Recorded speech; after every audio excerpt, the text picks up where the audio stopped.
I'm Wally Mbalange, aspiring criminologist. I'm gonna discuss about chapter 7 to 9 and we're gonna start on chapter 7, which under this chapter we're all going to learn about the three components, which are surveillance, undercover, and surveillance.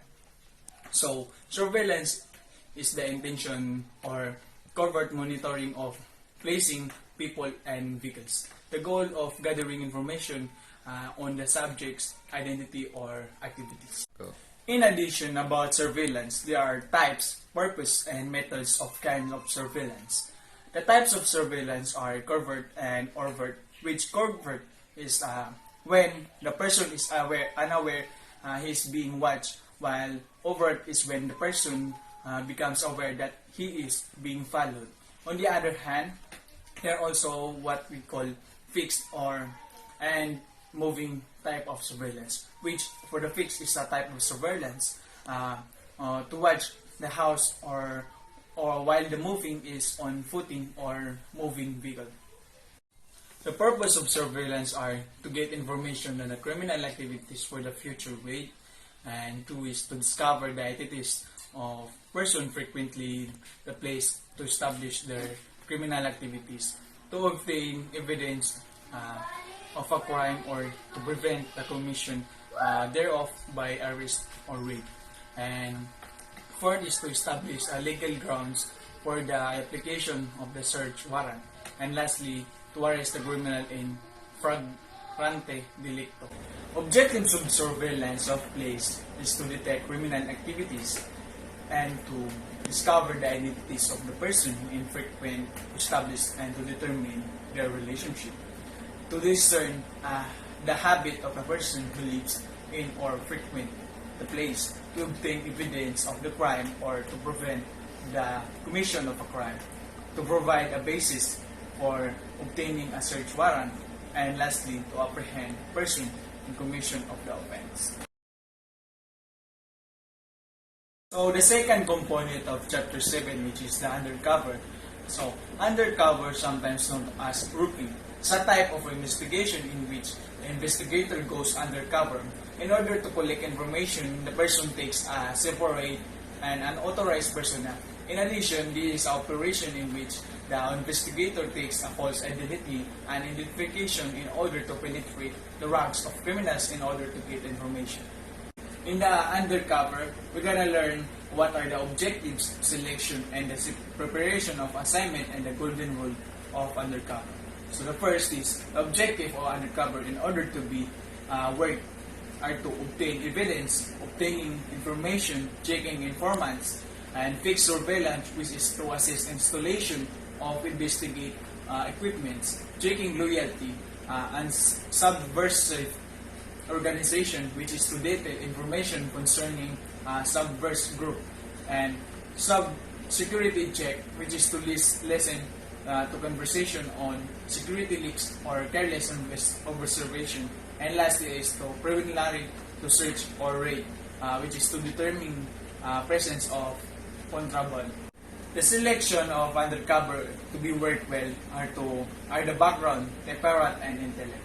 Which for the background, an undercover agent must be able to suit his speech and line of thinking to that of his associates. This includes his educational and technical background, while the temperament is the one who must have a calm, affable, enduring personalities. Furthermore, an undercover agent ought to have an essential assurance to see him through the most difficult times, adaptability in the face of the change in plans or circumstance. And lastly, the intellect, which an undercover agent should have a clear view of the objective of the mission and the overall strategy that must be employed in its accomplishment. The golden rules for undercover agent in order to achieve a good outcome on covering and digging for an information, he or she must not don't drink while working as undercover, don't court women, don't take women on undercover assignment, don't claim to be a big shot, don't fail to provide persons in the place who can vouch for the investigator, and lastly, don't spend too much money for undercover mission.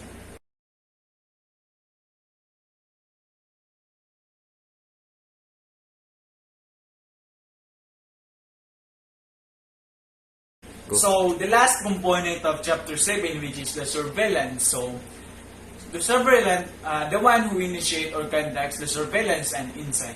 The duties of the surveillant should be the one who monitor all the actions that occur in the workplace during the surveillance, which its person arrivals and the departure times should be documented. Photographs and motion films, picture footage should be numbered with a time reference. Furthermore, the surveillance helps to reduce the number to a bare minimum by relieving or terminating them to be installed to keep hidden. The next chapter is chapter 8, which is this all about reactive and proactive methods of investigation. The reactive and proactive are the types of methods of investigation, which the reactive investigation is a typical method by which police becomes engaged in a case investigation of a crime. The initial phase of reactive inquiry is frequently separated into two parts: the investigation as well as follow-up investigation, while the proactive investigation, they are frequently hidden in nature. Typically, the police initiate investigating efforts prior to the occurrence of a crime. The police put themselves in a position to do so by conducting proactive type investigation to prevent crime from occurring. Under the proactive are the methods of investigation, which are the blending operation, strict out operation, and decoy operation and interdiction. This is the last chapter I'm gonna be discussing, which is the chapter 9, crime scene searching. This is the gathering, recording, and preserving evidence at the crime scene is an important requirement in an investigation. Improper search or delay is conducting the search of the behalf of the investigator potentially have an effect on the result of the investigation. The evidence must remain intact from the moment of the suspect depart the scene until the investigator arrives. The investigator positions himself in a location where there are no physical obstacles. Evidence that will be tampered with and projection as to what type of search will be conducted included. From there, he could identify the many angles of the perspective. And so when we hear the word crime scene, so crime scene is not limited to the immediate vicinity of a body or an assailant centered his operation, but also the location of tangible evidence recovery, which includes the vehicles as well as their access and evacuation routes. So there are assignments and duties in crime scenes which the officers must need to do these duties. So the first one is officers in charge, or are the TL. So they are the one who direct the searches, assign duties, and assumes responsibilities of the effectiveness of the research. Second one is assistant. He must implement the orders of the OIC. And the third one is the photographer.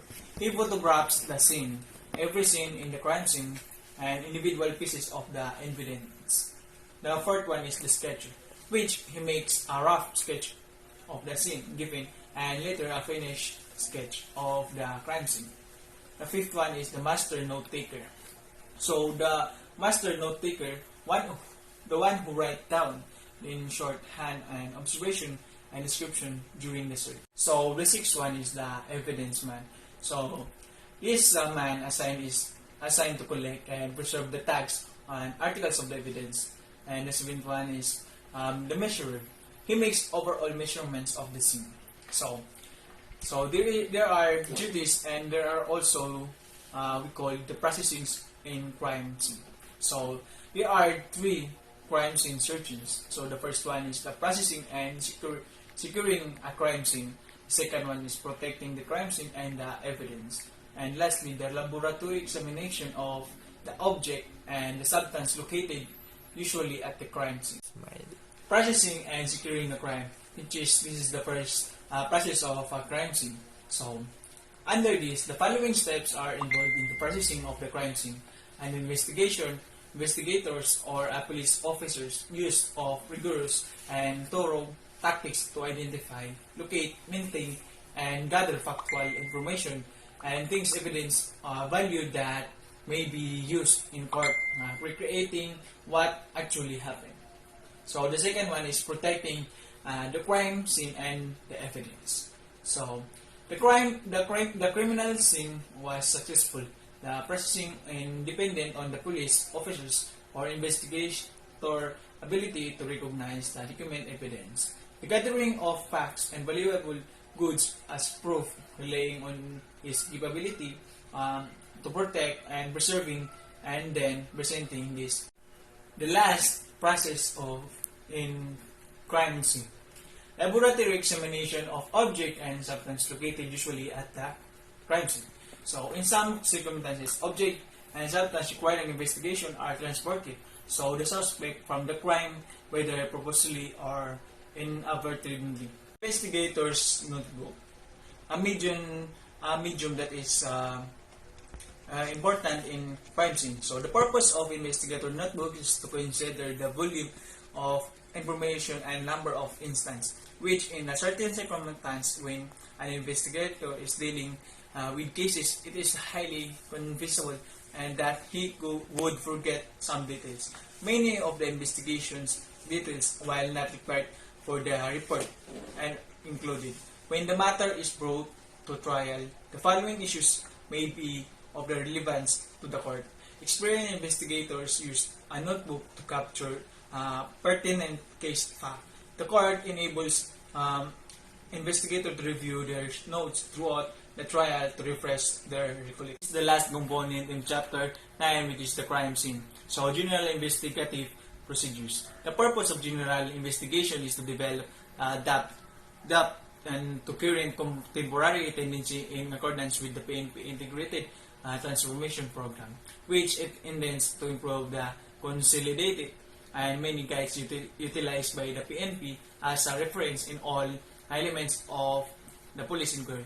It is also to intend to develop a specialized investigating approach for a certain situation from the most important and moment of the event and occur until the case is filed and approved by the PNP investigators in carrying out their assigned duties.